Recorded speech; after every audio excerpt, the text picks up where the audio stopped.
Welcome to Be Schooled, a podcast by Stacy Blackman Consulting, bringing you tips, advice, and insight into all aspects of the MBA admissions process and business school experience. And now, here's your host, writer, author, and Harvard MBA, who's been an MBA admissions consultant for over a decade, Erica Olson. Hi there, everyone. Today, I'm happy to talk admissions test prep with my Stacy Blackman Consulting colleague, Anthony Ritz, who's actually SBC's director of test prep and has been a GMAT and GRE tutor for over 20 years for MBA applicants from all over the world. I'm going to mention that both he and I happen to have like bird nests right outside where we're both recording. I'm in Chicago, he's in DC. So if you hear any little spring chicks, you know why. You're not going crazy. But today, Anthony's here to share his general thoughts about advice, for test prep. And then I'm also going to ask him to kind of get into the details of how our test prep team works at SBC with our admissions consulting clients on their GMAT and GRE studying plans and strategies. So welcome to the podcast, Anthony. Thank you, Erica. I'm happy to be here. All right. So let's start off with your take on the importance of somebody's admissions test score, like overall in the whole scope of, a candidate's materials. Yeah, test scores are definitely a key part of a candidate's business school application. If you're recently out of school a couple years, I'm told that test scores and grades are the two most critical pieces of the puzzle. For students who've been out of school a little longer, over 5 years, I understand that it shifts more to test scores and work experience. But either way, the scores provide important information to schools about whether you're prepared to handle both the intellectual rigor and the significant coursework of business school. And I should note that this remains true even when schools are, quote unquote, test optional, because the statistics so far show that students applying to test optional schools who submit scores are accepted far more often than students who don't. After all, students with good scores will submit if they're given the option. And so not submitting just really tells the schools, if you saw my score, you wouldn't like it. So to be fair, some schools will still take that because they really want you based on the rest of your profile, but don't want to mess up their score averages for the business school rankings. But you better be incredibly appealing in other ways for it to work out like that. So if you have a very low score, you can skip submitting to the schools. But if you're able to get that score up to something more usable, that's always a much better option. Okay, and that's actually a great segue into my next question. So, if somebody knows their score isn't up to par, I'm curious for your thoughts on how many times you think somebody should take their admissions test. Well, obviously, the ideal scenario is always to take it once and be done with it. And my goal with students is always that. When they work with me, I want to give you everything you need to be successful without needing to retake.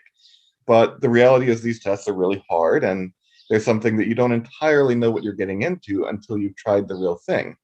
Even an official practice test, never quite exactly the same in terms of the stress, the environment, or whatever. So because of that, most students do end up taking the test 2 or 3 times, and that's totally fine. Schools will take your highest score, and you can even cancel a bad GMAT score without a trace if you want, for total assurance that it won't count against you. If you're getting much past the 2 or 3 times, though, that's a bit more of a concern, and you need to take a really hard and critical look at what's going wrong and why you're not getting the scores you want. You need to do something different, because continuing to bang your head against the wall in the same way isn't going to get you a different result. And by the way, that's often where I come in, because a lot of students have to fail a time or 2 or 3 before they realize they're not studying right, and they decide to reach out and get some needed help. Okay, yeah, that makes sense. So now let's dive into kind of what you're really here to talk about, test prep. When should somebody start studying for their admissions test? Ideally, senior year of college.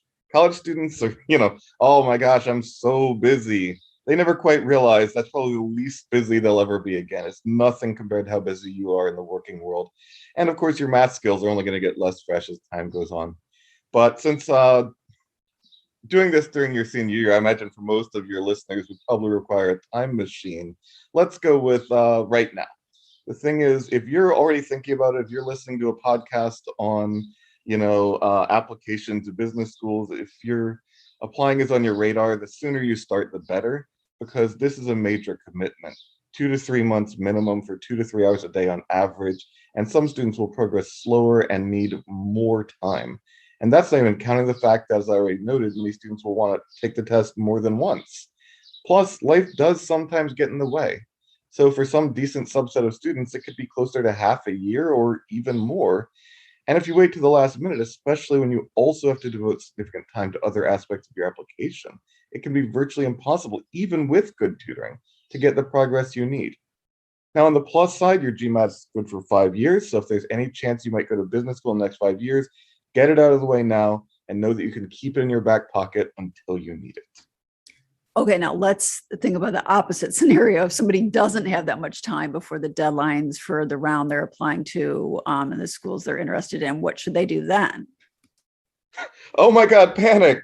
Okay, no, sorry. It's probably not productive. Okay, well, if you're in that situation, it's not ideal, but it's okay. Take a practice test as soon as possible. Carve out significant time in your schedule for test prep. I said 2 or 3 hours a day before, but if you're on the short side of that timeline, it may even need to be a bit more than that. And reach out and speak with a tutor right away to craft a plan that speaks to your specific circumstances and maximizes the value of the time you are able to spend. Because in a lot of cases, even in those circumstances, you can still get there. And even in the next few remaining worst case scenarios, there's always still next round or next year. So, what are some situations where you'd advise a candidate to seek test prep help? Like, do you think everybody applying for an MBA should get help from the start? Or I guess I'm just trying to get a sense of like when somebody would know that engaging with a test prep resource would be a good idea.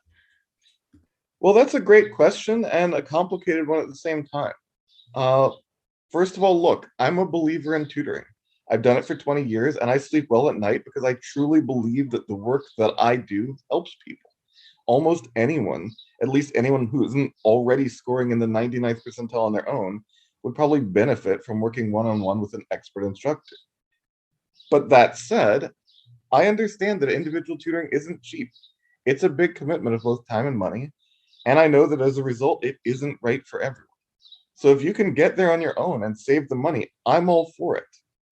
What I'd say is go ahead and take one of the free official practice tests on either MBA.com or ETS.org, depending on whether that's the GMAT or the GRE that you're looking at. See what you get, see how close it is to your target, see what you're good at, what you're struggling with, and what gaps you'll need to fill in to get the score you want. And then you have options. If money is tight, you have time, and you see a pretty clear path to your goals, there's nothing fundamentally wrong with self-studying, at least as a first attempt. If you want to supplement that a little bit, there are any number of good resources out there in terms of books and pre-recorded videos and courses from reputable companies. Target Test Prep, Magoosh, Manhattan, the recently shuttered Veritas, and several others are all very good. On the other hand, I would say that there are a few not so good ones out there. Kaplan, Princeton, Varsity should probably be avoided. But that's the self-study plus resources path. And again, I think it can be a fine option for some students. Now, if you have a bit more money and you feel that you would benefit from some more structure and guidance, and if you can fit a live course into your schedule, then there are some of those same companies that offer really solid options for group classes. Those are helpful if you're sort of in the middle of the curve or just a bit above in terms of, how you're scoring. And if you have like fairly typical needs in terms of test prep. Again, they can provide helpful structure, and they're at sort of an intermediate price point. Their downsides are that it's not quite as tailored. You don't get quite as much personal attention as you would with individual tutoring. And then there's tutoring. It's the highest cost, but it's also the best possible yield on average. And given the dollars that we're talking about for actually attending business school, the financial aid money that may be in play, the added salary down the road, I think there's a lot of basis to make that investment. So if you're on a timeline that doesn't fit taking a course first and doesn't leave you the space to reassess and reevaluate if self-studying doesn't work out, I would consider going straight to tutoring. And I will finally say this, if you do choose another path first, that's fine.